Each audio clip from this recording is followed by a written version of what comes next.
लगाइदिनुलाई पनि अब उहाँले कार्यव्यस्तता छ तर समयले भ्याउँदिएसम्म अध्यक्षता गरिदिनु हुन अनुरोध गर्छु।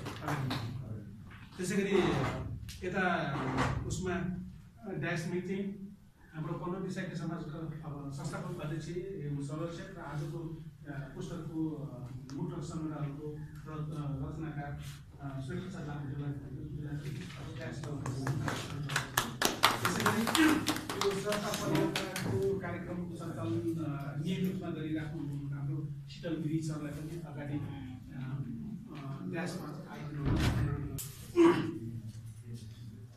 मेरो कविता शीर्षक छ स्वप्न फलाउँदै किन बस्यो। फल्छन् बोट ढल्यो ढल्यो अब ढल्यो जस्तै बनाई फल ढल्लान् घाँस तमारका बरु कहाँ ढल्लान् फलीका फल। मान्छे स्वप्न फलाउँदै किन बस्यो पोखेर आफ्नो बल ढल्दै गर्छ कि देहजै छ अहिले केले बन्यो निर्बल। हुन्थ्यो तृप्त हिजो पिएर सहजै मिठो र चिसो जल टिप्थ्यो जङ्गलमा गई रुख चढी छानेर मिठो फल खेल्थ्यो आँगन चोकमा डहरमा गर्थ्यो बसी छलफल पुग्थ्यो माथि अनेक उच्च चुचुरा छोएर झर्थ्यो तल गर्थ्यो काम समग्रमा घर घरै आत्मीयता साड्दथ्यो गाई गोरु जुटाउँथ्यो घर घरै बोका खसी पाल्दथ्यो हुन्थे गोठभरि डिगा घरभरि मान्छे मजा मान्दथ्यो आफ्ना कै घरमा बसी मिलिजुली संसार यो हाँक्दथ्यो। सोही मानिस आज डुल्छ डुलुवा बन्दै मरुद्यानमा चर्को घाम सहेर खट्दछ सधैँ बेकामका काममा आफ्ना खेत सुकाउँदै पर गई सिँच्ने हुँदा अन्तका चिन्ता लागिरहे सोच तिनका देखि बिना कामका। अर्काको भरमा बसेर कसरी मान्छे सुखी बन्छ र अर्काको घरमा डटेर घर यो आफ्नो कहाँ बन्छ र अर्काको घर छाउनेतिर भुली आफ्नो उधारिन्छ र अर्काको भरमा हुँदै यदि गए आफ्नो गुमाइन्न र अर्काको भरमा हुँदै यदि गए आफ्नो गुमाइन्न र। धन्यवाद। सवाल छ सरकार त्यो कस्तो कोट पर्व हो जहाँ जङ्गबहादुर नै थिएन। त्यो कस्तो कोट पर्व हो जहाँ जङ्गबहादुर नै थिएन। त्यो कस्तो पजनी हो जहाँ राणा शासक नै थिएन।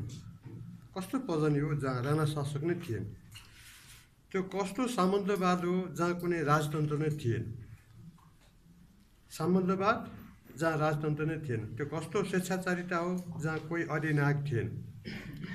कोही बाँकी छैन, कुनै बाँकी छैन, कोही बाँकी छैन, कुनै बाँकी छैन। त्यहाँ थियो केवल एउटै थियो, एउटै छ। प्रवृत्ति केवल प्रवृत्ति छ। त्यही प्रवृत्ति शासकहरूमा सुतिएको छ। लगाम लगाई लोकतन्त्रमा सवार छ सरकार। लगाम लगाई लोकतन्त्रमा त्यही सामन्तवाद सवार छ सरकारमा। हस्, धन्यवाद। त्यो बुटक संस्कृतिमाथि त्यो अध्ययनपछि आफूलाई लागेको सबै कुरा छोटो मिठोमा राखिदिनु म प्रभा बरालज्यूलाई अनुरोध गर्दछु। नमस्कार। मञ्चमा आसन विशिष्ट व्यक्तित्व र स्रष्टा पदयात्रामा पाल्नुहुने सम्पूर्ण व्यक्तिहरूलाई हार्दिक नमन गर्दछु। श्रीप्रसाद लाकोज्यूको स्वर्णिम धुन मुक्तक सङ्ग्रह मेरो हातमा केही दिन अघि मात्र परेको थियो।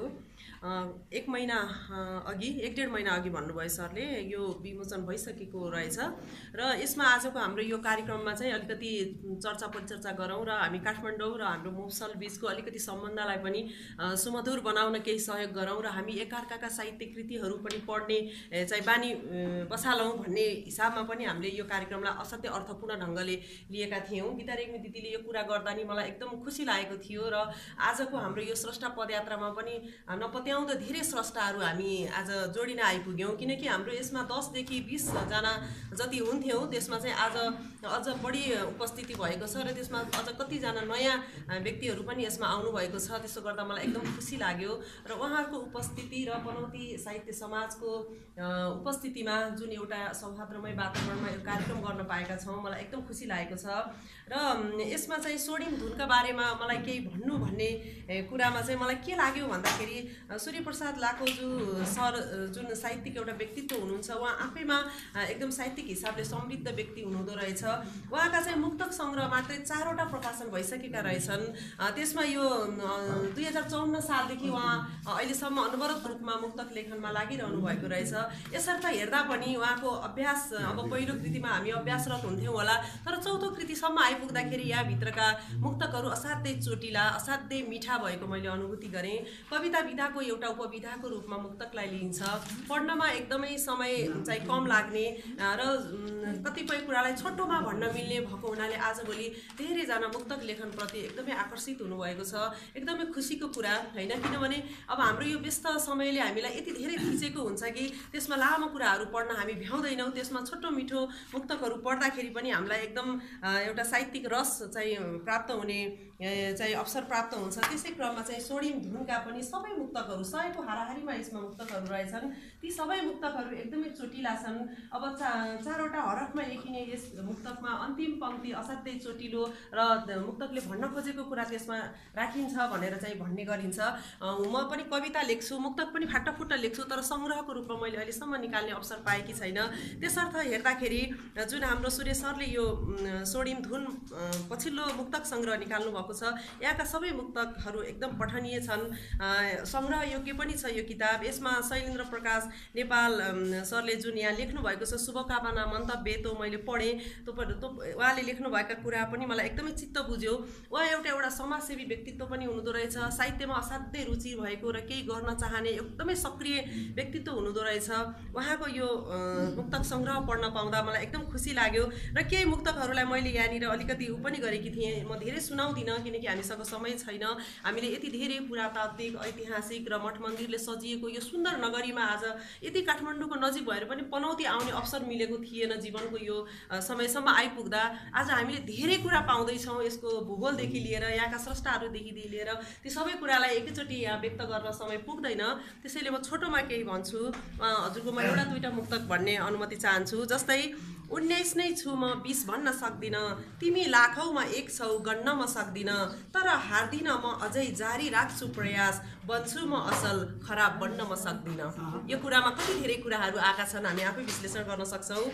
त्यसै गरी अरूको कुभलो चाहने तिमी धेरैपल्ट चुक्यौ, अगाडिबाट सकेनौ हमला गरी पछाडि लुक्यौ, किन गर्दै हिँड्छौ कुकर्म यसरी सधैँभरि तिमी, मलाई झुकाउने टन्टामा धेरैपल्ट आफै झुक्यौ।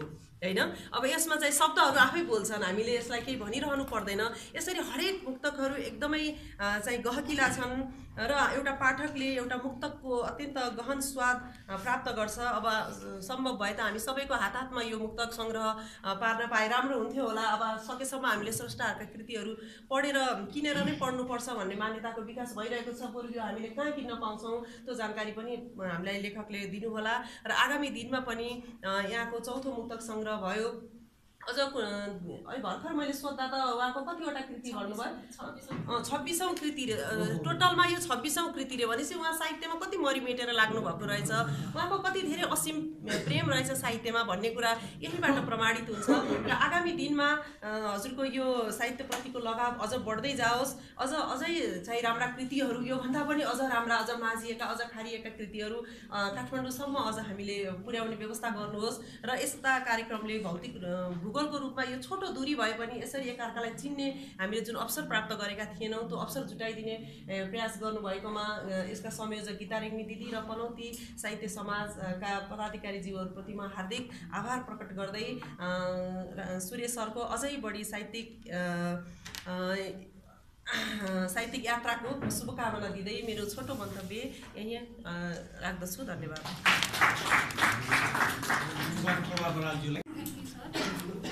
मैले पूर्ण सम्बन्धलाई यथावतै गरेँ। मैले र फेरि त्यही अगाडिकै कुरा जोड्दाखेरि चाहिँ पनौती साहित्य समाजको अध्यक्ष र उपाध्यक्ष म भटा यहाँ स्कुलमा भेट्न आउँदाखेरि चाहिँ दुईवटा पनौती साहित्य समाजले निकालेको दुईवटा किताब र अनि यहाँ स्कुलमा भएको फेरि मिलुकेन्द्र सरसँग पनि यो पनौतीको विषयमा बुझ्न केही पाइन्छ कि भन्दाखेरि एउटा पनौतीले मात्रै लेखेको एउटा किताब रहेछ। त्यो किताब लेखेको पनि फेरि उहाँ सुरेश सरले नै रहेछ।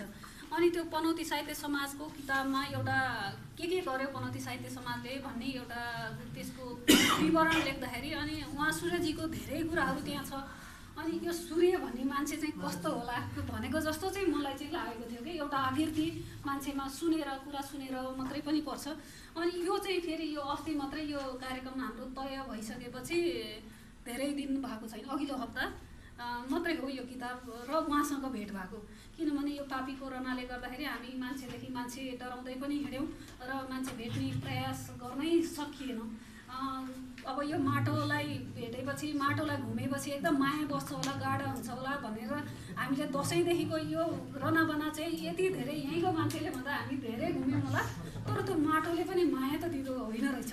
भनेपछि त्यहाँ त मन र माटो दुइटै मिसिनु पर्दो रहेछ जस्तो चाहिँ मलाई आभास भयो। अनि अब अहिले यो भेटेपछि अब चाहिँ बिस्तारै मैले पनि माया लाग्ला, यहाँ यो पनौतीसँग माया गाँच्न सकौँला जस्तो लागेको छ। यो पढ्दै गर्दाखेरि र उहाँको विषयमा 26औं कृति निकालिसकेको मान्छेको कृतिको विषयमा मेरो त 6औं किताब पनि होल्डमा बसिरहेको छ। के कोरोनाका कारण मैले निकालेको छैन नियात्रा सङ्ग्रह, अब जेठमा निकाल्छौँ भन्ने हामी दुवैजनाको छ, श्रीमान श्रीमती दुवैजनाको छ र जेठमा निकाल्छौँ भनेर बसेका छौँ। र अरूको किताब यसरी आइराख्दाखेरि हो यो कस्तो साहस हो यो बेलामा यो समयमा, किनभने अहिले रोजीरोटीको पनि समस्या छ जस्तो पनि एक प्रकारको लागिरहेको छ। तर पनि किताब निस्किएको छ। यो आँटको लागि पनि म यहाँलाई धेरै धेरै बधाई र शुभकामना दिन्छु। यो आँटले कहिल्यै पनि नडगमा होस्। उहाँका यहाँ किताब यो पढ्नलाई हामी उपन्यास नियात्रा ठुल्ठुला मोटा मोटा पढ्ने गरिरहेको यो छ। 104 हरफको कृति 4 हरफको एउटा पाना हुन्छ। 101 पाना पढ्दाखेरि जम्मा 408-10 हरफ हुँदो रहेछ। त्यो पढ्नलाई यो समय लाग्ने कुरो त होइन, तर यसले जुन चोटिला चिजहरू दिएको छ त्यो चाहिँ एकदम गहन, त्यसलाई कसरी सकिएको होला जस्तो लाग्छ। मैले चाहिँ यो गजल र मुक्तक मैले लेख्न नसक्ने भएर पनि मलाई चाहिँ यो चाहिँ ओहो कसरी होला भनेको जस्तो लाग्छ। उहाँका मुक्तकहरू धेरै नै चोटिला, देशलाई समाजलाई व्यक्तिलाई सबैलाई छोएको छ। देश हुँदाखेरि उहाँको पनि चित्त दुखेको छ। यहाँ एउटा दुईवटा चाहिँ मैले पनि चिनो लगाएको छु। रोक देशै नासिने तिम्रो गीत तिम्रो गति जुकाले चाहिँ चुस्यौ गऱ्यौ अति, आफू मात्र बाँच्न पाए पुग्ने भस्मासुरको भस्मै गर्ने मती भनेर उहाँका प्राय यस्तै चोटिला मुक्तकहरू छन्। पद अग्लियो तर विचार अग्लिएन, ढुङ्गा बग्लियो तर मन पग्लिएन, रगतमै बग्ने रहेछ हैकमवादी सोच, पात्र बदलियो तर प्रवृत्ति बदलिएन। धेरै जसो प्राय चाहिँ यो सरकारलाई मन दुखेका हाम्रा सबैका जनआवाजहरू उहाँले लेख्नु भएको छ। दुःखको अग्लो पहाड चढ्न सकिन, पीडाको काँडा पन्छाइ अघि बढ्न सकिन, सुन्दर भन्छन् मानिसहरू मान्छेको जुनीलाई, सुन्दर भन्छन् मान्छेहरू मान्छेको जुनीलाई, त्यही जीवनलाई अहिलेसम्म पढ्न सकिन। यो हामी सबै कसैले पनि पढ्न नसकेको कुरा होला। उहाँले यत्रो किताब लेखिसक्दाखेरि पनि पढ्न सक्नु भएन छ, हामी त के सक्छौँ होला। र खुकुरीभन्दा धार लाग्ने कर्द हुँदैन, आफन्तले दिएको जस्तो दर्द हुँदैन, ढुङ्गामा खोपिएको अक्षर जस्तो दिएको वचन पुरा नगर्ने मर्द हुँदैन। ल केटा मान्छेहरूलाई पनि छ, अब यो सरकारलाई पनि होला, पुरुषहरूलाई पनि होला र हामी सबैलाई मान्छेहरूलाई आफ्नो वचन जो आफ्नो वचनमा रहन सक्दैनौँ। यस्ता चोटिला मुक्तकहरू जो 4 हरफमा छन्, हरफहरू 4 छन्, तर यसले दिने जुन चोट र यसले दिने जुन दाग, यसले दिने जुन सन्देश छ ती एकदम गहिरा छन्। उहाँको कलम यो साहस यो 26 होइन, यी सन्तानहरू जन्मियो र डाँडा काँडा ढाकुन्। सबै शुभकामना छ। उहाँ चितवन साहित्य परिषद र चितवनको अक्षर मुक्त पल्लव साहित्य सबै साहित्यिक संस्थाहरूले पनि उहाँलाई सम्मान गरिसक्नु भएको रहेछ। म चितवन अनि त्यही भएर म चितवनको पनि भएको भएर उहाँसँग ती कुराहरू थाहा पाइराख्दाखेरि उहाँ चाहिँ एकदम सफल पनि हुनुभएको रहेछ। राष्ट्रिय अन्तर्राष्ट्रिय सबै ठाउँमा परिचय राख्न पनि सफल हुनुभएको छ। मैले उमेर पनि भर्खरै सोधेँ, मभन्दा त धेरै नै कान्छो हो रहेछ। तर उमेर भनेको अङ्क होइन, किनभने हाम्रो शीतल दाजुको उमेर सोध्यो भनेदेखि यो पदयात्रालाई दौडाएर हिँड्ने उहाँको उमेर होइन। किनभने हामी 60 वर्ष नलाग्दै सरकारले रिटायरमेन्ट दिन्छ, रिटायर भएर घरमा आराम गरेर थन्किएर बस्ने उमेरमा हामी यत्रा 25-30 जना बुढा युवा सबलाई डोर्याएर हिँडिराख्नु भएको छ निरन्तर। फेरि त 1 दिन 2 दिन 1 महिना 2 महिना रहरको यो कुरो होइन। यो निरन्तरता दिनु भनेको अत्यन्त ठुलो कुरा हो। यो निरन्तरता शीतल दाजुलाई या जसले यहाँ संस्थाहरू हाँकिराख्नु भएको छ, जो यो सूर्यजीले जसरी यसरी लेखिराख्नु भएको छ सानै उमेरमा, यो आर्थिक कुरो पनि जोडिन आउँछ होला यसमा। यो मैले अहिले सोधेँ यस्तो कसरी व्यवस्थापन गरिराख्नु भएको छ भनेर पनि सोधेँ मैले। होइन, यी सबै आफ्ना लेखकहरूका आफ्नै फेरि यी अर्का पाटा छन्, आर्थिक पीडाका पाटाहरू अर्का छन्। यो मान्छेले जे चाह्यो त्यो चाहेको बाटो हिँड्नलाई चाहिँ बाटो आफै बन्दै जान्छ रे, आफै खन्दै र बनाउँदै जाने र बन्दै जान्छ रे। पानी जस्तै उहाँ पनि यो पानी भएर सलल सधैँ बगिराख्न सक्नु उहाँलाई शुभकामना। र हामी लेखकहरू जो आफ्नो निरन्तरता लागिरहेका छौँ सबैलाई शुभकामना। हस्, धन्यवाद। धन्यवाद छ आदरणीय सुमनराज ताम्राकाज्यू, आजका कार्यक्रमका सभापतिज्यू, यो कार्यक्रमलाई संयोजन गरेर तपाईँ हामीलाई परिचित बनाउने महत्त्वपूर्ण काम गर्नुभएका आदरणीय म्याडम, आदरणीय सर र यहाँ उपस्थित रहनुभएका सम्पूर्ण आदरणीय महानुभावहरूलाई पनौतीमा यसरी भेट्न पाउँदा, पनौतीमा स्वागत गर्न पाउँदा हाम्रो मनभरि गुराँसहरू फुलेका छन्। साह्रै खुसी लागेको छ। र अहिले म्याडमहरूले जस्तो जे भने पनि म साहित्यको एउटा विद्यार्थी मात्र हुँ र साहित्यमा 2054 सालदेखि अब यो जाँड खाने मान्छेलाई जाँड नखाइकन नहुने भने जस्तै यो साहित्य केही गतिविधि कम भयो भने कस्तो यो कोरोनाको कालमा एकदम बसी टिक्नु भएन। हामीले के गरौँ भनेर यो भर्चुअल यताउतामा पनि हामी जोड्यौँ। यस्तै लत लागेको छ। तर मलाई लाग्छ त्यो लतभन्दा यो लत चाहिँ राम्रो हो। यो चेतनाको कर्म हो, अक्षरको कर्म हो। वास्तवमा मान्छेलाई अक्षरले अहिले तपाईँ हामीलाई जोडेको जुन कारण छ त्यो अक्षरको कारणले हो। नत्र हामी तपाईँहरू कता कताको, हामी कता कताको, भौगोलिक जतिसुकै भौगोलिक विकटता भए पनि मान्छेलाई जोड्ने काम चाहिँ अक्षरले जोड्छ। पत्रकारिता पनि अक्षर नै हो। मलाई र आदरणीय मधु दाइलाई जोडेको पत्रकारिताले हो, अक्षरले हो। हामी पनि सँगसँगै मतदाताहरूलाई पछ्याउँदै हामी पनि पत्रकारितामा लाग्यौँ, पछि साहित्यमा लाग्यौँ, साहित्यिक पत्रकारितामा लाग्यौँ। र यसरी अहिले पनि तपाईँहरूसँग जोडिनुको मुख्य कारण के हो भने अक्षर हो। त्यो अक्षरसँग त्यो तागत भएकै कारणले गर्दाखेरि हामी एक आपसमा जोड्यौँ। त्यो चेतनाको कर्म समाजको सकारात्मक परिवर्तन गर्नका लागि महत्त्वपूर्ण योगदान गर्न सक्ने त्यो कर्मकै कारणले हामी सबै एक आपसमा जोडिएका छौँ। तपाईँहरूलाई यहाँ आज आइदिनु भयो, सबैलाई धेरै धेरै धन्यवाद छ। म एउटा हजुरहरू सबैलाई अनुरोध पनि गर्छु, अब आउने 1 हप्तापछि अब आउने शनिबार 14 गते श्रीराम पार्टी प्यालेसमा अक्षर मार्गले 5 जना साहित्य सेवीहरूलाई सम्मान गर्दैछ। आदरणीय श्रीओम रोरन श्रेष्ठ, वियोगी बुढाथोकी, त्यसपछि विष्णुेश राई, तपाईहरु सबैले परिचित हुनुहुन्छ होला विष्णुेश राईसँग। उहाँले धेरै काम गर्नुभएको छ, विशेष गरेर साहित्य र शिक्षामा। त्यसै गरेर काभ्रेली चेरी तारा केसीलाई पनि हामी सम्मान गर्दैछौँ र चितवनका सुरेन्द्र अस्तफलजीलाई पनि हामी सम्मान गर्दैछौँ, 5 जनालाई। र साथसाथै त्यहाँ चाहिँ हामीले मुक्तकमा समवेत स्वरहरू भन्ने एउटा मुक्तक सङ्ग्रह छ, त्यो मुक्तक सङ्ग्रह पनि त्यो प्रकाशित गर्दैछौँ। र यहाँ मैले अनुहारहरू देखिरहेको छु, तपाईहरुकै ग्रुपमा आउनुभएका आदरणीय साहित्यिक मनहरूका पनि थुप्रैका त्यहाँ मुक्तकहरू समाविष्ट छन्। तपाईहरु आइदिनु हुनेछ भन्ने मैले त्यो विश्वास लिएको छु। मैले भन्न खोजेको यति मात्रै हो कि तपाईहरु सबैको जस्तै फेसबुकको माध्यमबाट, अन्य विविध माध्यमबाट हामी सबै एक आपसमा जोडिएका छौँ। त्यसले धेरै कुराहरू बताइरहेको हुन्छ तपाईहरुको क्रियाशीलता आदि इत्यादिको बारेमा। लास्ट इयर चाहिँ के भयो भने एउटा घटना लखनऊबाट चाहिँ सिद्धार्थ तथागत कला साहित्य सम्मान दिने रहेछ त्यहाँ उत्तर प्रदेशको राजेन्द्र परदेशी भन्ने एकजना ठुला साहित्यकार छन् त्यहाँ इन्डियाका। उहाँले एउटा इमेल गर्नुभयो मलाई, फेसबुकमा चाहिँ पहिला नै हाम्रो परिचय भएको थियो। उहाँले इमेल गर्नुभयो र उहाँले इमेल गरेर तपाईँलाई सम्मान गर्दैछौँ हामी सिद्धार्थ तथागत कला साहित्य सम्मान दिनेछौँ भने अनि मैले उहाँलाई रिप्लाईमा चाहिँ म पनौतीको नेपालमा तपाईँ उता कसरी मेरो जज गर्नुहुन्छ र तपाईँले भन्नु मैले लेखेको थिएँ अनि उहाँले के भन्नुभएको थियो भने तपाईँको पेपरमा निस्केको विभिन्न किसिमका सञ्चार माध्यममा निस्केको कुराको मूल्याङ्कन हामी गरिरहेछौँ नि तपाईँको मूल्याङ्कन गरेर तपाईँलाई राम्रोसँग चिनेर दिन लागेको हो भनेर भन्नुभयो। त्यो बेला पनि खुसी नै लाग्यो एक किसिमले, किनभने उहाँ सबैले मान्छेहरूले त हेरिराख्दो रहेछ, तपाईँहरूको पनि एकदमै राम्रोसँग हेरिरहेको छ। हाम्रो लीला राजजीसँग त निरन्तर उहाँले हरेक अङ्कमा अहिले भर्खर मैले अक्षर मार्ग दिएँ उहाँको, कहिले गजल पठाउनुहुन्छ कहिले लघुकथा पठाउनुहुन्छ, यसरी हामी जोडिएका छौँ सबैसँग, धेरै खुसी लागेको छ। यही अवसरमा यो मुक्तक के भएको हुनाले भन्न चाहिँ कविता भन्न मन लागेको छ। विशेष त म कवितै लेख्छु, कविता भन्न मन लागेको छ किनभने कवितामा मुक्तक पनि ठिकै छ तर कवितामा मुक्तकमा भन्दा रमाइलो लाग्छ। तर म आज हजुरहरूलाई मुक्तक सुनाउँछु दुई तिनवटा।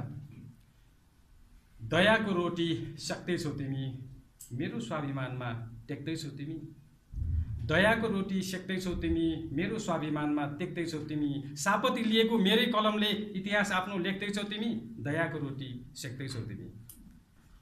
अर्को एउटा छ, सुरुमा बाँच्नलाई भर माग्यो तिमीले, बाँचेपछि बस्नलाई घर माग्यो तिमीले, सुरुमा बाँच्नलाई भर माग्यो तिमीले, बाँचेपछि बस्नलाई घर माग्यो तिमीले, माग्दा माग्दा अहिले त मै आफैलाई भस्म गर्ने वर माग्यो तिमीले, मै आफैलाई भस्म गर्ने वर माग्यो तिमीले।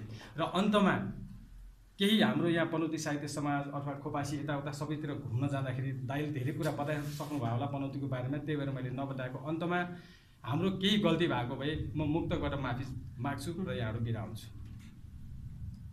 जसले गल्ती गर्दैन त्यो परमात्मा हो, जसले गल्ती दोहोऱ्याउँदैन त्यो आत्मा हो, जसले गल्ती गर्दैन त्यो परमात्मा हो, जसले गल्ती दोहोऱ्याउँदैन त्यो आत्मा हो, जसले गल्तीमाथि गल्ती गर्छ त्यो दुष्टात्मा हो, जसले गल्ती मानी माफी दिन्छ त्यो महात्मा हो, जसले गल्ती मानी माफी दिन्छ त्यो महात्मा हो।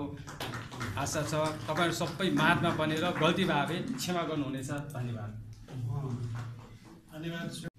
त्यसपछि सुभद्रा दालज्यूको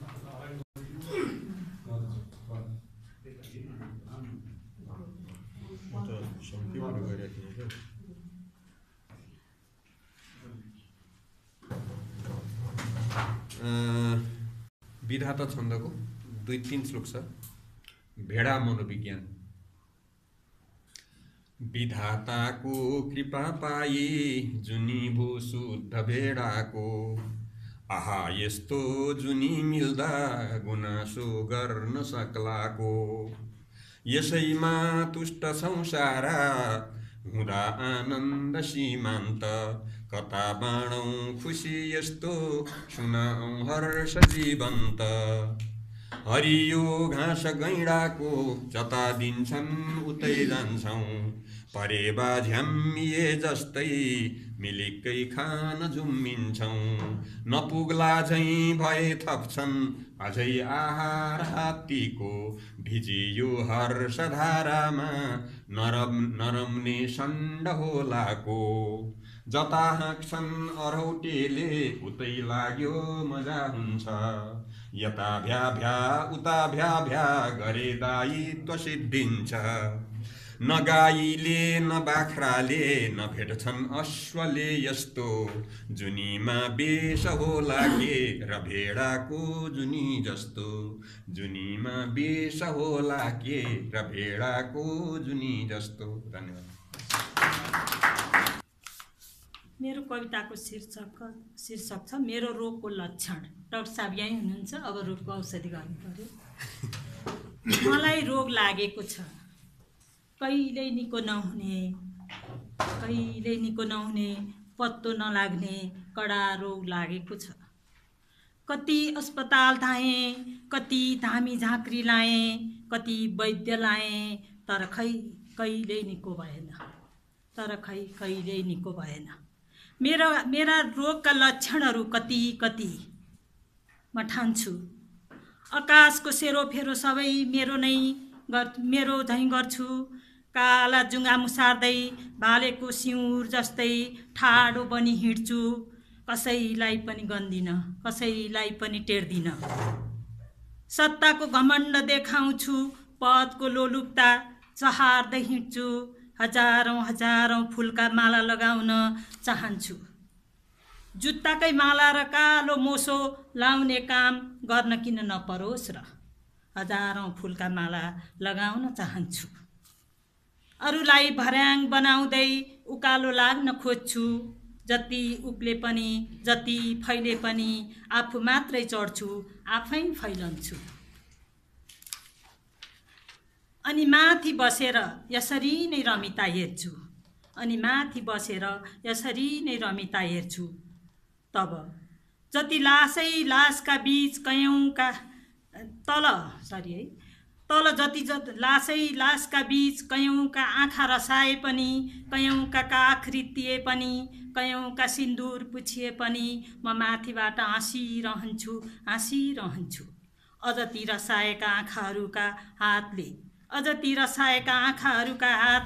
पटक पटक ताली पिटिदिए हुन्थ्यो, पटक पटक ताली पिटिदिए हुन्थ्यो, फुलमाला मलाई नै पहिराइदिए हुन्थ्यो भन्ने ठान्छु।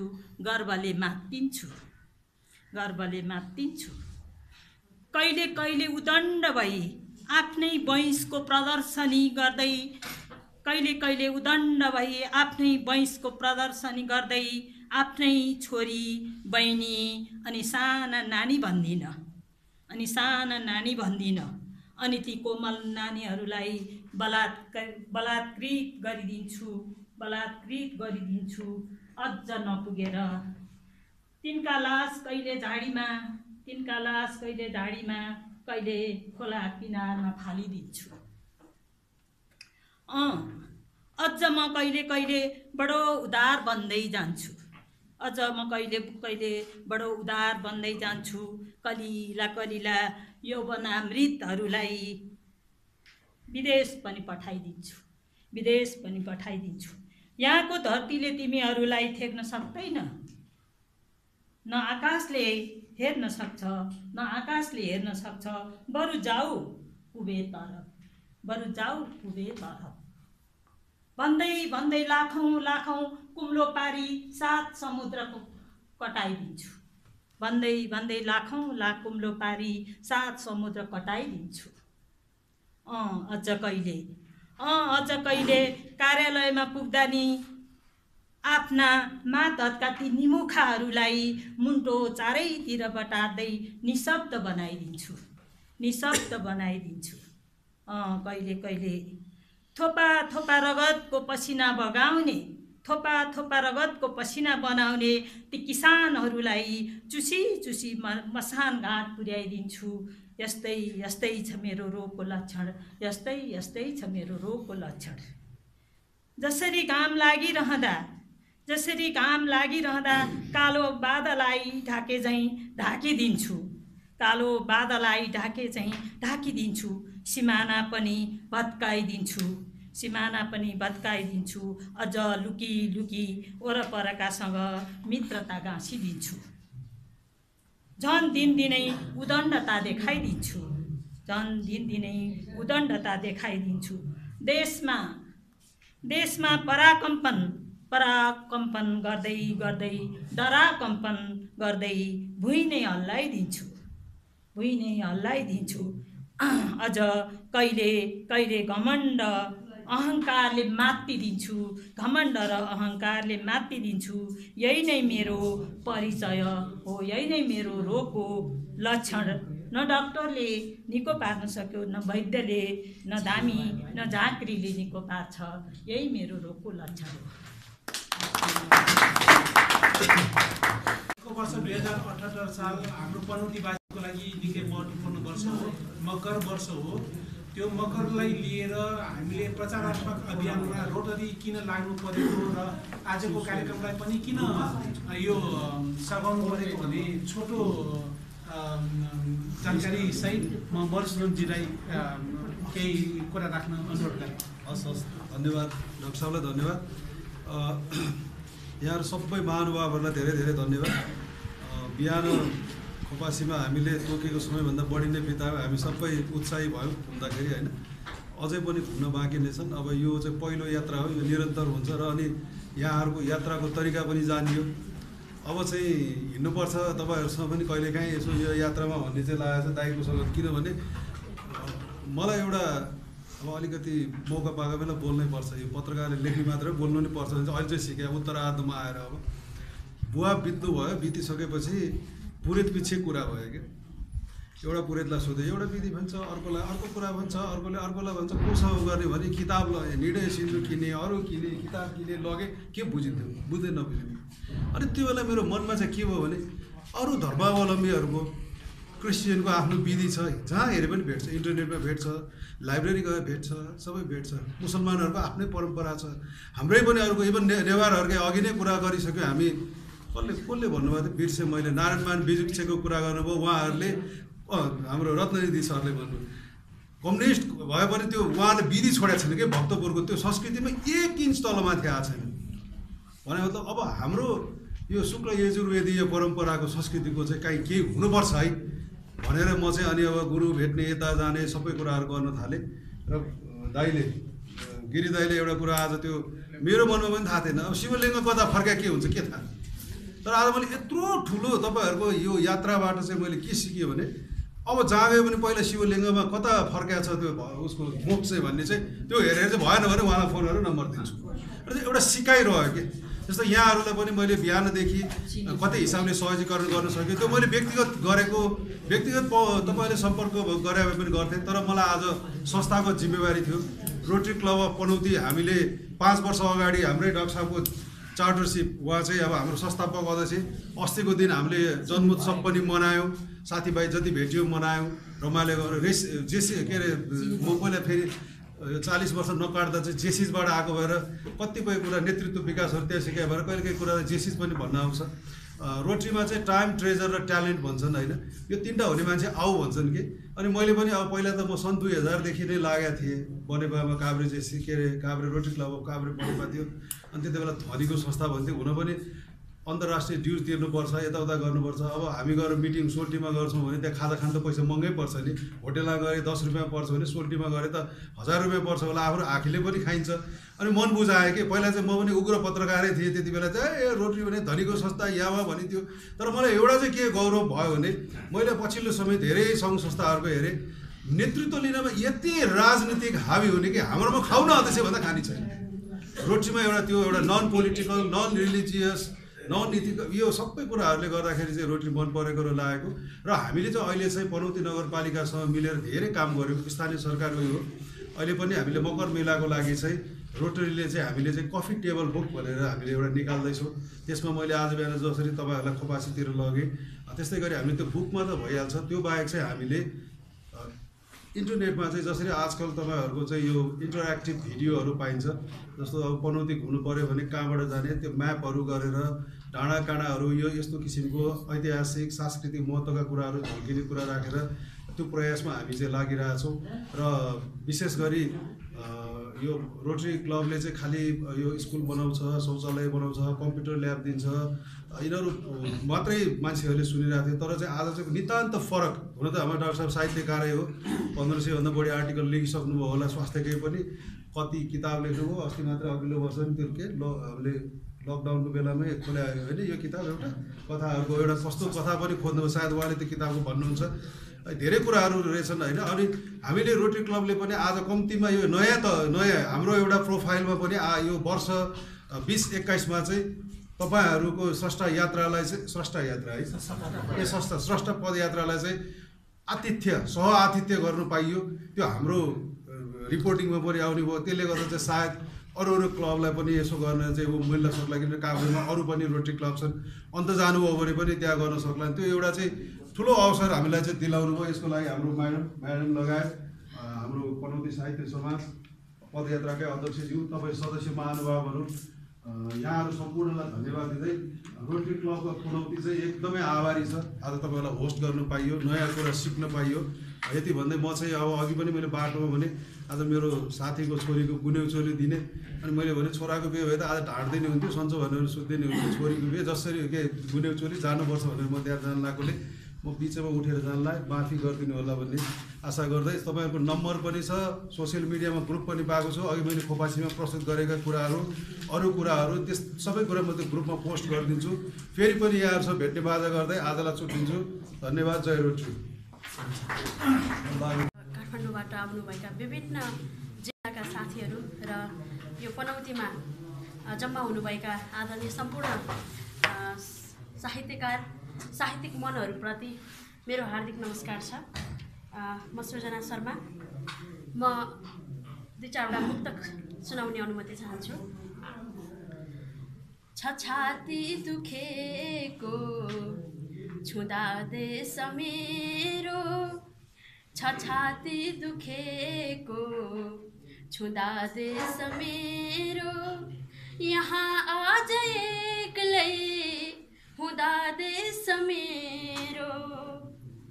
फटाहार जाली बढे विघ्न लाउन, फटाहार जाली बढे विघ्न लाउन, महासुख सोरी रुँदा देश मेरो, महासुख सोरी रुँदा देश मेरो। गरिबलाई घाम पानी छल्न रुखको छाहारी हुन्छ। मैले पढ्दै गर्दै सँगसँगै मिलाएर भनिरहेको छु। गरिबलाई घाम पानी छल्न रुखको छाहारी हुन्छ, सहर मस्त हाँस्छ, गाउँमा महामारी हुन्छ। कसरी विश्वास गरौँ बा म आज सरबारा नेताको। गरिबलाई घाम पानी छल्न रुखको छाहारी हुन्छ, सहर मस्त हाँस्छ, गाउँमा महामारी हुन्छ। कसरी विश्वास गरौँ बा आज म सर्वहारा नेताको। जनताको छातीमा कुल्चेर उहाँको सवारी हुन्छ, जनताको छातीमा कुल्चेर उहाँको सवारी हुन्छ। पाइला टेक्नु पर्ने रहेछ साथी भिरमा पनि, पाइला टेक्नु पर्ने रहेछ साथी भिरमा पनि, बाँधेर हिँडेकी छु कफन शिरमा पनि। जिन्दगी जिउँदै गर्दा मैले मुस्कुराउन सिकेँ, जिन्दगी जिउँदै गर्दा मैले मुस्कुराउन सिकेँ। जसरी आमा मुस्कुराउनु हुन्थ्यो पिरमा पनि, जसरी आमा मुस्कुराउनु हुन्थ्यो पिरमा पनि। हरे बुझ्नु मैले कहाँ जाल झेला, हरे बुझ्नु मैले कहाँ जाल झेला। छबड दो सधैँ सखै हुन्न मेला, नबुझ्दा म दिक्कै भएकी छु आज, नबुझ्दा म दिक्कै भएकी छु झन झन। चलेको यहाँ दे सघाती छ खेला, चलेको यहाँ दे सघाती छ खेला। अन्तिम। चलिरहन्छ घरमा गनगन उनी प्रदेशमा छन्, चलिरहन्छ घरमा गनगन उनी प्रदेशमा छन्। सम्झनाले सताउँछ झन्झन उनी प्रदेशमा छन्। मेहन्दी लगाऊ चुरा लगाऊ नभन न सङ्गी, चलिरहन्छ घरमा गनगन उनी प्रदेशमा छन्। सम्झनाले सताउँछ झन्झन उनी प्रदेशमा छन्। मेहन्दी लगाऊ चुरा लगाऊ नभन न सङ्गी, कसलाई सुनाउनु चुराको छन् उनी प्रदेशमा छन्, कसलाई सुनाउनु चुराको छन् उनी प्रदेशमा छन्। धन्यवाद।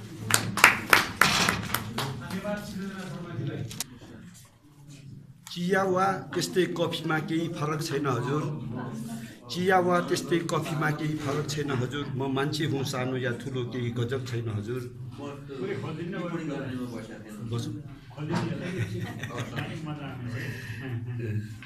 चिया वा त्यस्तै कफीमा केही फरक छैन हजुर। म मान्छे हुँ सानो या ठुलो केही गजब छैन हजुर। चढ्दैछु उकालो तै पनि सत कराचित बिर्सिन्न म, चढ्दैछु उकालो तै पनि सत कराचित बिर्सिन्न म। बस हिँड्दैछु लामो या छोटो केही फरक छैन हजुर, केही फरक छैन हजुर। सम्पूर्ण साहित्यिक मनहरूमा मेरो हार्दिक नमन। म तपाईँहरू सामु एउटा सानो कविता लिएर उपस्थित भइरहेको छु। म सब कविता पढ्दैछु। मेरो कविताको शीर्षक हो तिमी र ममा। भिन्नता धेरै रहेछ तिमी र ममा, भिन्नता धेरै रहेछ तिमी र ममा। म बगरको ढुङ्गा तिमी फुलको ढुङ्गा, म बगरको थुङ्गा तिमी फुलको थुङ्गा, फरक त्यति म टुक्रिएर छरिएको तिमी फक्रिएर कसैबाट सजिएको। म घामको प्रतीक्षामा रुमलिरहेको खोज थिएँ, तिमी पारको अग्लैमा मस्त तापको राप थियो। म घामको प्रतीक्षामा रुमलिरहेको खोज थिएँ, तिमी पारको अग्लैमा मस्त तापको राप थियो। त्यसैले होला तिमीमा जवानी जस्तै मात चलिरहेको, त्यसैले होला तिमीमा म जवानीको जस्तै मात चलिरहेको। म थल्किँदै गइरहेको साँझ जस्तै केवल अन्ध्यारो पर्खिरहेको। तर पनि मलाई अन्ध्यारो छिचोल्दै भिउजेको बिहानी मनपर्छ। छालको चपेटामा रेतेर पनि मलाई बगेको भाव मनपर्छ। आखिर फरक त त्यति नै हो। तिमी भन्छौ सङ्घर्ष बिनाको जीवन जिउँछु। म लडेर पनि अझै जीवन जिउने सास बटुल्छु। धन्यवाद। मेरो नाम बहादुर खड्का हो। म यहाँ पाल्नुभएको पाहुनाहरूलाई 2078 शुभकामना सहित छोटो यो हाम्रो पनौतीको छोटो परिचय समेत कवितामा म भन्न चाहन्छु। हाम्रो राम्रो पनौती, कविताको शीर्षक हाम्रो राम्रो पनौती। मुक्तिको लागि मुक्ति हो पनौती, मुक्तिको लागि मुक्ति हो पनौती, भुक्तिको लागि भुक्ति हो पनौती। भुक्ति भन्यो खेती गरेर पैसा पनि आम्दानी हुने, गर्न सकिने, यहाँ खानपिन नमरिने। भुक्तिको लागि भुक्ति हो पनौती। इन्द्रको तपभूमि हो पनौती। यहाँ इन्द्र महाराजले आएर तपस्या गर्नुभएको थियो। इन्द्रको तपभूमि हो पनौती। बासुकी नागको देश हो पनौती। यसैले हाम्रो राम्रो पनौती। उत्तर प्रयाग हो पनौती। लीलावती पद्मावती र रुद्रावतीको सङ्गम हो पनौती। लीलावती पद्मावती र रुद्रावतीको सङ्गम हो पनौती। धरती आमाको मुटु हो पनौती। यसैले हाम्रो राम्रो पनौती। माता फुलचोकीको वरदान हो पनौती। राजा दीर्घरथको देश हो पनौती। मन्दिरको देश हो पनौती। कलाकारको कला हो पनौती। यसैले हाम्रो राम्रो हो पनौती। कृषकको लागि कृषिशाला हो पनौती। ज्ञानीका लागि ज्ञान हो पनौती। वैज्ञानिकका लागि विज्ञान हो पनौती। दार्शनिकका लागि दर्शन हो पनौती। यसैले हाम्रो राम्रो पनौती। एउटै ढुङ्गामाथिको निर्मित पनौती। बुझ्नेलाई श्रीखण्ड हो पनौती। नबुझ्नेलाई खुर्पाको भिड हो पनौती। यसैले हाम्रो राम्रो पनौती। धन्यवाद। अब यसका साथै हामी कार्यक्रमको अन्ततिर आइपुगेका छौँ। यो स्रष्टा पदयात्रा अभियानबारे स्थापित साहित्यकार नै यसमा छौँ। र हामीलाई के लाग्यो भने फुलबारीमा फुलिरहेको फुललाई बाटैबाट हेर्नु एउटा कुरो हो, फुलबारीभित्र गएर त्यो फुललाई हेर्नु अलग कुरा हो। साहित्यमा कुनै पनि ठाउँका कुराहरू सुनेको भरमा लेख्नु एउटा कुरा हो, त्यस ठाउँमा गएर निहालेर राम्रोसँग हेर्नु त्यो अलग कुरा हो। आज हामी खोपासी पुग्यौँ, यही कुरा हो। त्यहाँ स्थापना गरिएको महादेव हेऱ्यौँ, शास्त्रीय ढङ्गले त्यो अशुद्ध छ। कुनै पनि ठाउँको तपाईँ हेर्नुहोस्, महादेवको पानी खस्ने पानी ढलो जुन मुख उत्तर फर्केको हुन्छ, उत्तर फर्किनुपर्छ। रुद्रयामल ग्रन्थमा तपाईँ हेर्नुहोस् अथवा शास्त्रीय ग्रन्थहरूमा हेर्नुहोस्, त्यो उत्तर फर्किकै हुनुपर्छ। तर त्यहाँ त्यो छैन। जतिखेर त्यो मन्दिर स्थापना भएको थियो होला त्यतिखेर पक्कै पनि यो अशुद्धि थिएन। त्यतिखेरका जानकार मान्छेहरूले जसरी पनौती नगर अथवा खोपासी नगर बनाउँदाखेरि शास्त्रीय विधिबाट कतातिर ढोका राखिनुपर्छ, कताबाट निकास गर्नुपर्छ, एउटा विधिवत रूपमा चाहिँ जसरी नगर बन्यो त्यसै गरिकन ती मन्दिरहरू पनि बनेका थिए होला। तर कालान्तरमा भत्किँदै जाँदाखेरि पछिका मान्छेहरूले जीर्णोद्धार गर्ने क्रममा ती गल्ती गरेको हुनुपर्छ। त्यो शुद्धताको हिसाबले चाहिँ हामीले चाहिँ गल्ती पाएन, होइन? अब यसरी हो, यो चाहिँ यी कुराहरू यदि हामी त्यहाँ नपुगेको भएदेखि त्यो थाहा हुन्थेन, होइन? यसकारण फुलबारीमा भएको फुललाई बाटोबाट हिँडेकै ठाउँबाट हेर्नु र फुलबारीभित्र गएर त्यो फुल हेर्नुमा त्यति भिन्नता छ। र यो संस्था पदयात्राको यो उपलब्धि यसलाई पनि मान्न सकिन्छ। हामी यहाँ आयौँ, होइन? अब तपाईँहरूको यहाँ भर्खर भनियो योमरीको बारेमा भनियो। मलाई त के लाग्छ भनेदेखि यो योमरी यहाँ उत्पत्ति भएको हो भने योमरीको पनि एउटा कथा होला, होइन? त्यो नेवारी समुदायको बिचमा त्यो कथा हुनुपर्छ, एउटा पर्व। त्यो पर्वको नाम म भन्दिनँ, त्यो पर्वसँग यो जोडिएको यो योमरी हुनुपर्छ। त्यति मात्रै होइन, त्यो कर तिरेका कथाहरू, ती चाहिँ राक्षस भनेर कसलाई भनिएको हो, त्यो युद्धका कथाहरू पनि यहाँ हुनुपर्छ। यदि त्यो हो भने यो उत्पत्ति यहाँ हुनसक्छ, यो योमरी यहाँ बनेको हुनसक्छ। हो, यस्ता कुराहरू थाहा पाउनको लागि हामीले सम्बन्धित ठाउँमा जानै पर्नेको हुन्छ। र आज हामीले त्यहाँ पनौतीमा शिलालेख, के अरे खोपासीमा शिलालेख हेऱ्यौँ। त्यो शिलालेखको पाठ्य उतारेर त्यसको चाहिँ पढ्ने काम धनबहादुर बज्राचार्यले गरेका थिए भने त्यो शिलालेख कुन अवस्थामा किन त्यहाँ राखियो र कुनको समयमा राखियो भन्ने कुरा चाहिँ नि नेपाल निरूपण भन्ने किताबमा ज्ञानमणि नेपालले लेख्नु भएको छ। मैले त्यो पढेको थिएँ तर शिलालेख देख्न पाएको थिइनँ। शिलालेख आज देखेँ। यदि पदयात्रा गर्दै त्यहाँ नपुगेको भए त्यो शिलालेखमा पनि हेर्न पाउँदैन थिएँ। पानबत्ती पनौती मैले सुनेको छु तर हेरेको छैन। बाटो यही बाटो भएर म ढुङ्खर गएको छु तर मैले पनौती हेरेको छैन। उहाँले भर्खर भन्नुभयो सुनेको हुँ उहिले यहाँ चाहिँ जमिनमा यो ठुलो ढुङ्गा, विशाल ढुङ्गा छ अरे, त्यही ढुङ्गाको कारणले चाहिँ भुइँचालो उसलामा पनि त्यति ठुलो असर यहाँ चाहिँ कहिले पनि भएन अरे, 90 सालमा पनि भएन, यसमा पनि भएन।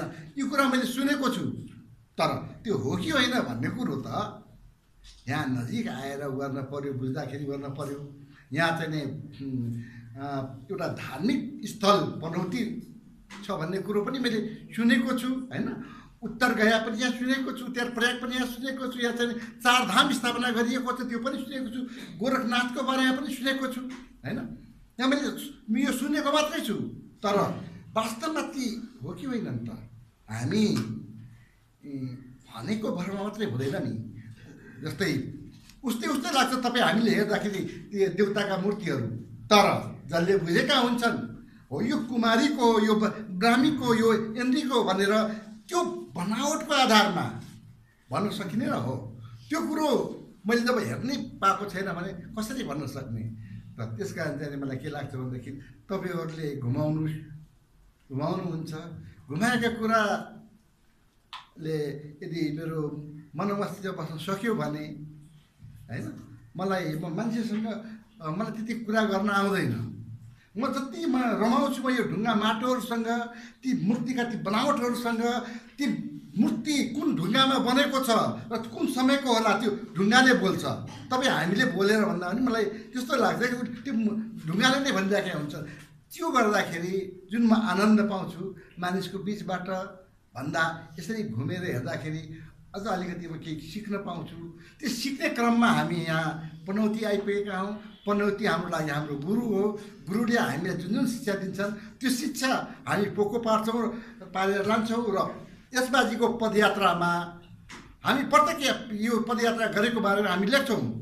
स्वतन्त्र रूपले सबैले लेखिरहेका हुन्छन् र एकजनाले विशेष जिम्मा दिएको छ। यसबाजीको विशेष जिम्मा चाहिँ गीताजीले लिनुभएको छ। हाम्रो ग्रुपमा हिँड्ने कुनै पनि व्यक्तिले कुनै एउटा न एउटा पदयात्राको बारेमा चाहिँ लेख्नै पर्ने हुन्छ। एकजनाले मात्रै लेखेर, एकजना मात्रै साहित्यकार भएर, एकजना मात्रै अगाडि बढेर हुँदैन। हामी सबैलाई साथसाथै ल्याउन चाहन्छौँ। त्यही क्रममा यहाँ आएका हौँ र पनौतीबाट हामी केही सिक्न पाऊँ। त्यो सिकेका कुरालाई यदि मन मस्तिष्कमा त्यो गऱ्यो भने तपाईँहरू जस्तै गोर्खापत्र अब यस्तै यस्तै दैनिक पत्रिकाहरू अथवा चाहिँ नि अब प्रज्ञा जस्ता उयोहरूमा चाहिँ नि अब त्यो रचना कस्तो भन्छ त्यसको आधारमा त्यसमा छापिने हुन्, छापेलान्। त्यतिखेर तपाईँहरूसँग चाहिँ नि यहाँ आएको यो कार्यक्रम सार्थक भएको ठानिएला भन्दै म आफ्नो 2 शब्द यही टुङ्गाउँछु। हस्त नमस्कार। शीतल गिरी सरज्यूलाई यो स्वस्थ पदयात्रा अभियानको हाम्रो संयोजक पनि हुनुहुन्छ। अब यो पनौतीमा थुप्रै किंवदन्तीहरू छ। मकर मेला किन लाग्छ, यो यहाँनिर नागहरू वासस्थान भएकोले किन यहाँ ढिकी चाँटो राख्नु हुँदैन, एउटा झोलुङ्गे पुल छ त्यहाँनिर वासुकी नागको के कथन छ, इन्द्रेश्वर महादेवले 12 वर्ष लगाएर किन तपस्या गर्नु पर्यो, यो खोला हेर्दाखेरि पुण्यमाता र रोशीको डोभान हो किन त्रिवेणी भनियो, त्यो सबै कुरा किमनी छ। समयले भ्याएसम्म अब मसँगै सूर्यप्रसाद लाकोजी हुनुहुन्छ, टिकाजी ताम्राकार हुनुहुन्छ, ओडबार काका हुनुहुन्छ, उहाँहरूले तपाईँलाई अब सबै कुराहरू अब म पनि तपाईँलाई यसको किमन्त लिएर सघाउनेछु। आज शनिबार भएकोले अब इन्द्रेश्वर परिसरको सङ्ग्रहालय खुल्छ थाहा छैन। यदि खुल्यो भनेदेखि त्यहाँ सूर्यप्रसाद लाकोजीको पनौती भन्ने किताब छ। मेरो पनि त्यहाँ पनौतीका चाडपर्व र मकर मेला भनेर किताब छ। तपाईँहरूले किन्न चाहनुभयो भने त्यसमा दुवै किताबमा पनौती सम्बन्धी यावत यो किंवदन्ती समेटेको यमरी सहितको पनि समेटेर किताबहरू छन्।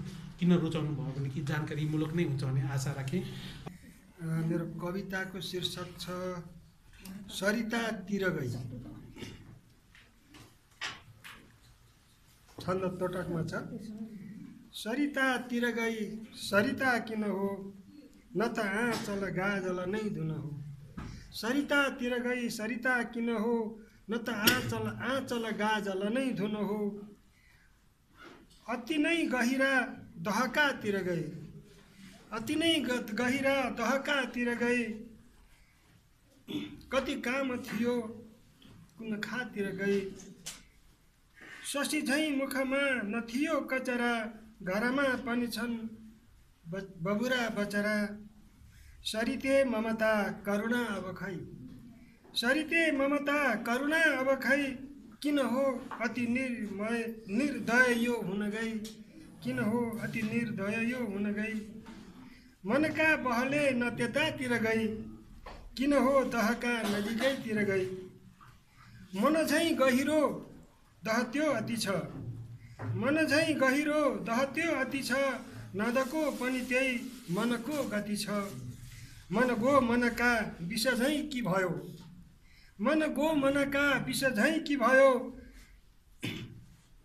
दिनमा निद झैँ सपना कि भयो। शिरको छ सुहाग सँगै घरमा, यी दुवै नङ मासु थिए भरमा। दिन यी दिन झन् रुदिला किन छन्, मलिना मनमा अलिना अझ झन्। जति छन् कखरा सब छन् गुणकै, किन त्यो सरिता सरितातिर गई, किन त्यो सरिता सरितातिर गई। धन्यवाद। मैले 2 मिनट यहाँहरू सबैको टाइम लिएर पनौतीको बारेमा 2 मिनटमा धेरै कुराहरू म भन्न खोज्छु। तपाईँहरू पनौतीमा आउनुभएको छ। अहिले पनौती नगरपालिका र यो पनौतीलाई नेवारी भाषामा पलाती भन्नुहुन्छ। पलाती पलाती, पला भनेको पाइला, ती भनेको राख, त्यसको अर्थ पलाती होइन। लिच्छवी मतलब चाहिँ किराँत कालतिर हुनुपर्छ। त्यो पलातीमा चाहिँ पछि पलाती भन्ने आयो। किराँत कालतिर होला, त्यो येले भन्ने हो, ये भन्छ होइन, सागा भन्छ, पागा भन्छ, पछि चाहिँ चन्द्रबिन्दु राख्ने चलन आयो। त्यति नै बेलातिर पलातीलाई पलाती भन्न थाल्यो र अहिले पनि नेवारहरूले पलाती नै भन्छ। मैले भर्खर हाम्रो आजको यो कार्यक्रमलाई संयोजन गर्नुहुने म्याडमसँग उहाँसँग कुरा गरेँ। यो तपाईँहरूको यो धार्मिक एवं सांस्कृतिक नगर पनौतीको पदयात्राको 48औं श्रृङ्खला रहेछ, भइरहेछ 48औं श्रृङ्खला रहेछ। हाम्रो अक्षर मार्ग निस्किरहेछ। अक्षर मार्गले समय समयमा कहिलेकाहीँ बाङ्मै पुरुषहरूको मोटो किताबै निकाल्छ। जस्तो डाक्टर गोविन्दराज भट्टराईको हामीले 600 पेजको किताब निकालेको। हालसालै वनवासी बाको देवीप्रसाद वनवासी साङ्जाको हुनुहुन्छ, दुःख पाएका मान्छे हो भने उहाँको पनि 550 पेजको किताब निकालेका छौँ। त्यो चाहिँ किताब भयो। अहिले समय समयमा विशेष अङ्क निकाल्छौँ। जस्तो हामीले कहिलेकाहीँ यो नियात्रा विशेष, कहिलेकाहीँ मुक्तक विशेष, कहिले कविता विशेष, कहिले लौकथा विशेष, त्यसरी विशेष अङ्कको रूपमा पनि अक्षर मार्गले त्यो निकाल्ने क्रम जारी छ, रोकिएको छैन।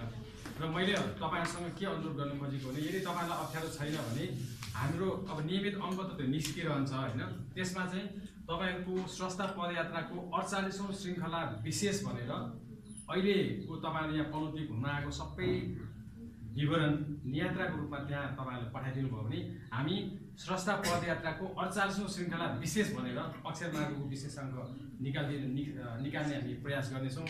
तपाईँहरू सबैले धन्यवाद। सर्वप्रथम यहाँहरू सबैलाई नमस्कार।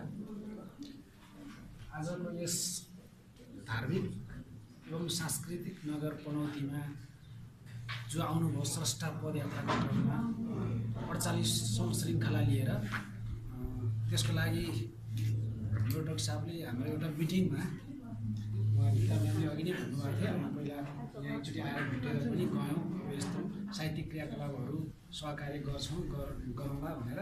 अनि हाम्रो मिटिङमा चाहिँ उहाँले यस्तो कुरा आएको छ, स्रष्टा पदयात्रा चाहिँ काभ्रेको यो हाम्रो पनौती र खोपासीमा गर्ने भन्ने कुरा आएको छ भन्नुभयो। यो त एकदम हार्दिकका साथ हामीले स्वीकार्नुपर्छ। उहाँहरूसँग हामीले आदान प्रदान पनि गर्ने, एकअर्कामा चिनाजानी पनि हुन्छ भन्न। अनि उहाँ रोटरीमा पनि हुनुभएको हुनाले रोटरी र काभ्रे के पनौती साहित्य समाजले मिलेर गरौँ भनेर हामीले ओके गऱ्यौँ। अनि त्यसपछि उहाँहरू आफै खानेकुराको व्यवस्था गरेर आउनुहुन्छ, अर्ग्यानिक भन्ने कुरा आयो। अनि त्यसो हो भने पनौतीको एउटा पहिचान भयो। अहिले यहाँ कुराहरू आयो नि, यो मरि चाहिँ पनौतीबाट नै उत्पत्ति भएको हो भन्ने कुरा, अनि उहाँहरूलाई त्यो एउटा नमुना पनि हुन्छ भनेर हामीले त्यो चाहिँ सल्लाह गरेर यो पदयात्रा कार्यक्रम राख्नलाई हामीले सबैको सल्लाहबाट यो कार्यक्रम राखियो। अनि हाम्रो शीतल गिरिज्यूले बेला बेलामा राखिरहनुहुन्छ स्रष्टा पदयात्रा। आज लाकुरी भरिजाङ, आज कता टोखातिर, कता कहिले के। अनि यहाँ आउँदा त झनै राम्रो भयो नि। हामीहरूको पनि अब यो पनौती लगायत काभ्रेको धेरै ठाउँको चाहिँ यात्रा विवरणहरू धेरैको मन मस्तिष्कमा रहि नै रहने भयो। त्यस्तै सिर्जनाको माध्यमबाट पनि जाने भयो। मैले अहिले नै उहाँको त्यो पछाडिपट्टि हेरेँ, स्वास्थ्य र सिर्जनाको लागि पदयात्रा भन्ने एउटा लोगो नै बनाउनु भएको छ हो। जस्तो केदारमान व्यथितले भन्नुहुन्थ्यो, राजनीति चाहिँ शौचालय, साहित्य चाहिँ भोजनालय भन्नुहुन्थ्यो। अहिले हामी यसो हेर्छौँ, हाम्रो देश कति दुखिरहेको छ, राजनीति कति विकृत भएर गएको छ। त्यो दुखाइलाई पनि हामीले यो सिर्जनाको माध्यमबाट अलिकति केही भयो भने राहत महसुस गर्न सक्छौँ, आफू फ्रेस हुन सक्छौँ, आफ्नो स्वास्थ्यको लागि पनि केही हुनसक्छ। स्वच्छ हावापानी, राम्रो वातावरणमा हामी यसरी घुम्दा फिर्दा र अलिकति एक्सर्साइज पनि हुँदाखेरि हाम्रो स्वास्थ्य झनै तन्दुरुस्त रहन्छ भन्ने उसले अभिप्रायले होला। सायद महिनाको एकचोटि पुगेको छ उहाँले गर्दै आउनु भएको छ। कोही लकडाउनमा केही स्थगित भएर फेरि सुरु गर्नुभएको छ। यो अत्यन्तै राम्रो कुरा हो। अनि यो हाम्रो धार्मिक एवं सांस्कृतिक नगर पनौती, हाम्रो काभ्रेमा 3वटा विशेष खालका नगरहरू छन्। बनेपा, पनौती र धुलीखेल। धुलीखेललाई पर्यटकीय नगर भन्छ, बनेपालाई व्यापारिक नगर भन्छ। हाम्रो पनौती चाहिँ असाध्यै धार्मिक सांस्कृतिकको पर्याय नै हो। यहाँ अहिले डाक्टर साहबले पनि भनिसक्नुभयो, उहाँको पनौती मकर मेला र चाडपर्वहरू हाम्रो सूर्यप्रसादजीको पनौती भन्ने नै पुस्तक छ। त्यस्तै वरिष्ठ इतिहासकार केदारनाथ प्रधानले पनि पनौती ब्रह्मायणी जात्रा भनेर लेख्नु भएको छ। यो पनौतीको सेरोफेरलाई लिएर प्राचीन कथा हाम्रो तुइकाजी सरले पनौतीका प्राचीन कथा भन्दा भाग 1 भाग 2 भनेर निकालिसक्नु भएको छ। पनौतीको विविध त्यो किम्वदन्तीका कथाहरू, जस्तै यहाँ सतीवनको बारेमा उहाँले लेख्नु भएको छ, पनौतीमा एउटै ढुङ्गो भएको बारेमा उहाँले लेख्नु भएको छ। यस्तो कुराहरू धेरै त्यो पुस्तकबाट पनि धेरै जानकारी पाउन सकिन्छ र हामीलाई यो असाध्यै रमाइलो लाग्यो। यहाँहरूसँग एकदम आत्मीयता साट्न पाइयो। सबैजनाले आफ्नो प्रस्फुटन भएका कविताहरू पनि मनबाट प्रस्फुटन भएका कविता र मुक्तकहरू पनि यहाँले राख्नुभयो। त्यसको लागि यहाँहरूलाई धेरै धेरै धन्यवाद दिन चाहन्छु। र हामीले प्रतिनिधि काभ्रेले कथा सङ्ग्रह भनेर काभ्रेका वरिष्ठदेखि कनिष्ठसम्म जो कथामा अब्बल लेखकहरू हुनुहुन्छ उहाँहरूको बारेमा हामीले उहाँहरूका कथाहरू समेटेर तुषार मल्लिकादेखि हाम्रो नासो लेख्ने गुरुप्रसाद मैनालीका सहित समेटेर अनि अहिलेको एकदम कडा कलम भनौँ न, अति मजबुत कलम लेख्ने त्यस्तो स्रष्टाहरूको पनि हामीले यसबाट काभ्रेले कथा सङ्ग्रह भनेर निकालेका छौँ। र हामी यो नयाँ वर्षको उपलक्ष्यमा काभ्रेकै महिला विशेष भनेर पनि निकाल्दैछौँ। एकअर्कामा हाम्रो यो साहित्यिक आदान प्रदान भइ नै रहन्छ। अन्त्यमा म एउटा मुक्तक सुनाएर यहाँहरूबाट बिदा हुन चाहन्छु। चङ्गाको आफ्नै बस कहाँ हुन्छ र? चङ्गालाई त अब मान्छेको रिमोट हुन्छ नि लट्टाइ, अनि हावाको पनि त्यहाँ चाल चाहिन्छ।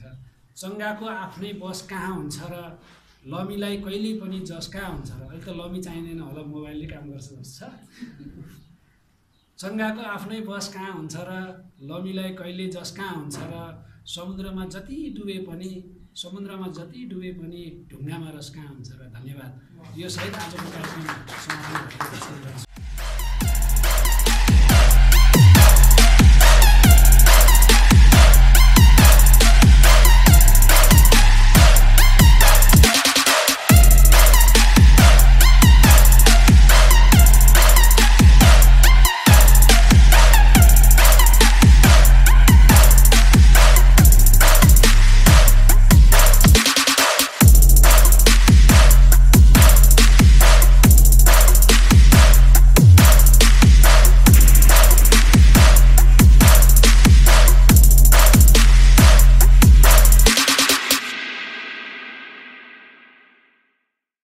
अहिले त्यो बेलामा के सामरिक दृष्टिकोण चाहिँ महत्त्वपूर्ण भएको हुनाले उहाँले त्यो किसिमले मानिराखेको हुन्थ्यो होइन।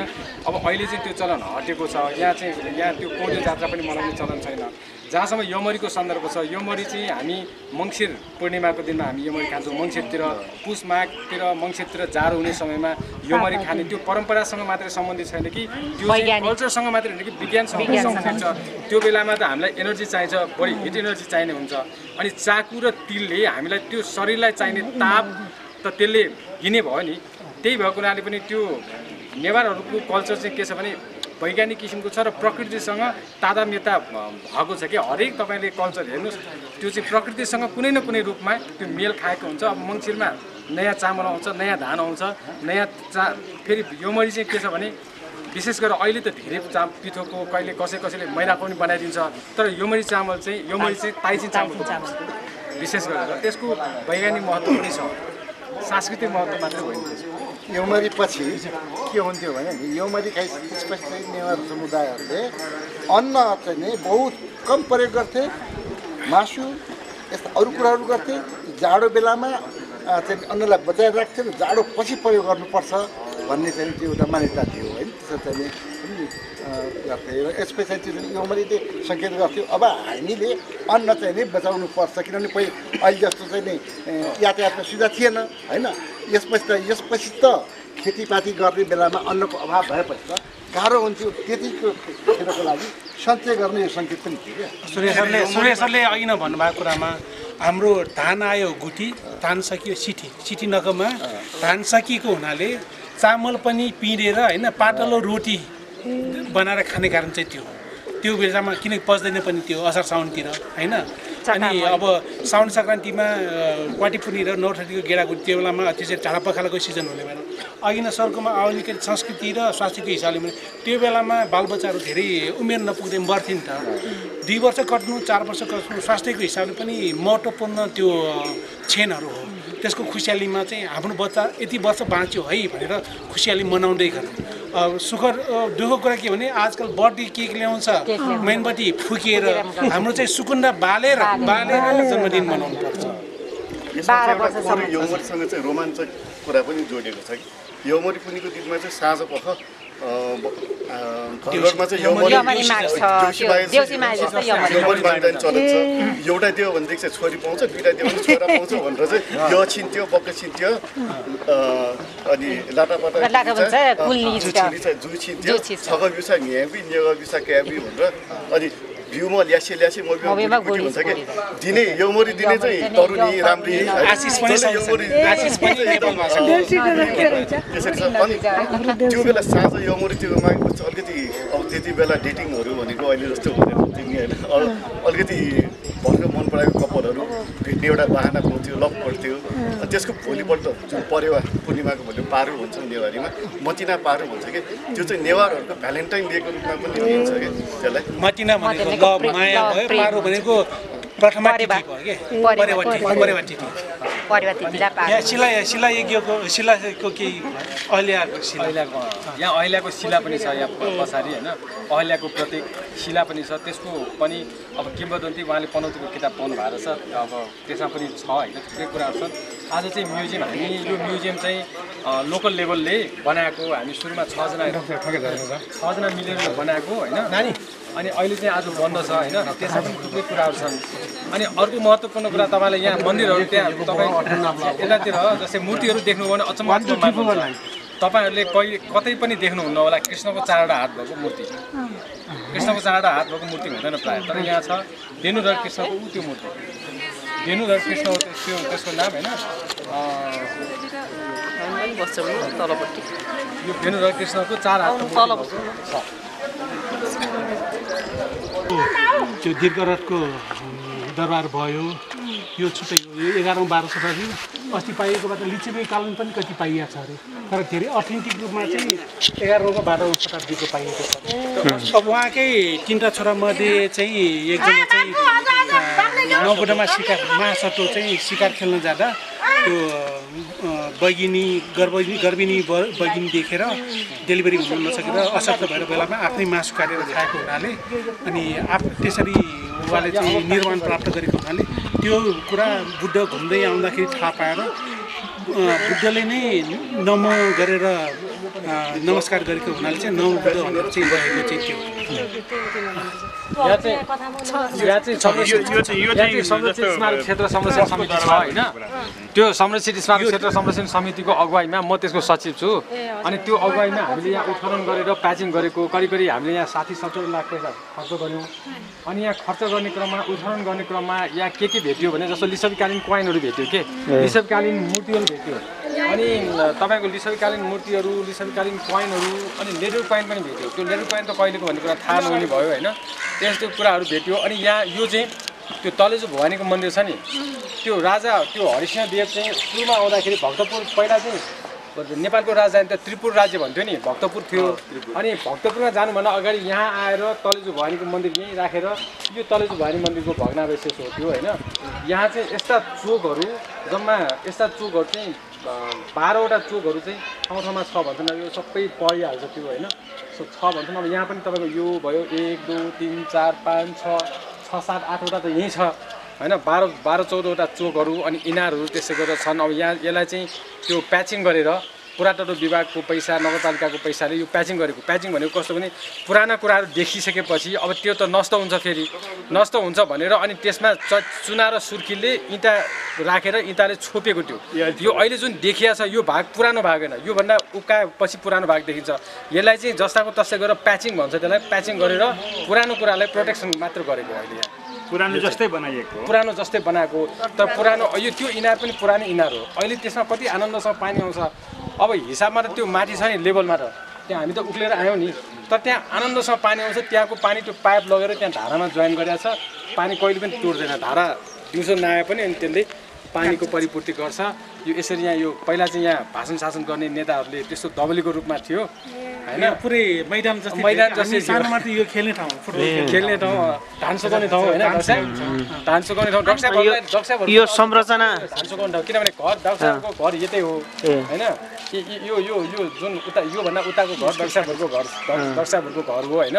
उहाँको यो सबै दाजुभाइहरुको त्यहाँ त ताम्राकारहरूको छुट्टै छ नि हैन एरिया। यो ताम्राकारहरूको उहाँहरुको अनि उहाँहरुको धान सान सुकाउने ठाउँ चाहिँ यो थियो पहिला।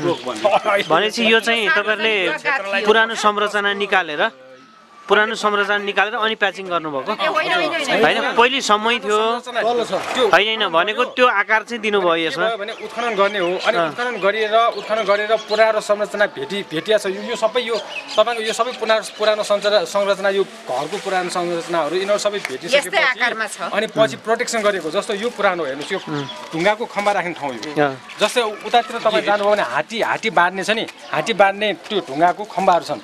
जस्तो यिनीहरू पनि हात्ती बाँध्ने ढुङ्गाको यो तपाईँ देख्नुहुन्छ यो हात्ती बाँध्ने खम्बा हो हैन। यो सबै पुरानो हो, यो सबै पुरानो हो। यसलाई प्रोटेक्सन गर्नको लागि यहाँ चाहिँ प्याचिङ गरेर बनाएर मात्र हो। यहाँ हेर्नु न सबैतिर छ, हेर्नुहोस् त यहाँदेखि यो दरबारको लागि, यो दरबारको प्रोटेक्सनको लागि हेर्नु न सबै चुकुल राख्ने के ठ्याक्क ठ्याक्क यहाँदेखि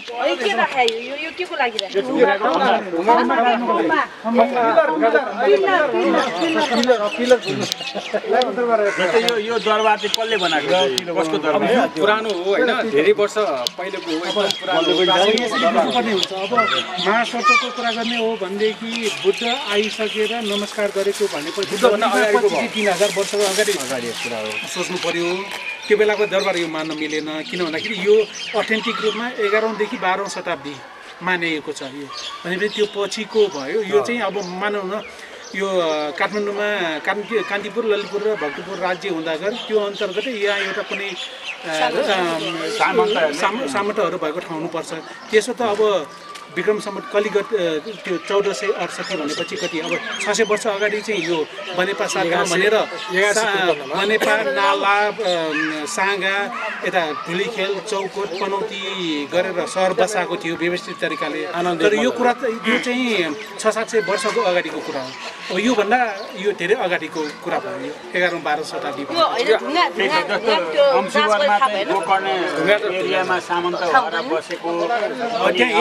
यहाँ चाहिँ मिक्स पाइयो, धेरै चाहिँ 11औं-12औं शताब्दीको यो पाइयो। अनि लिच्छवीकालीन पनि अघि भने जस्तै सिक्काहरू त्यसो भरेको हुनाले कतिपय कुरा लिच्छवीकालीनदेखिको पाइयो।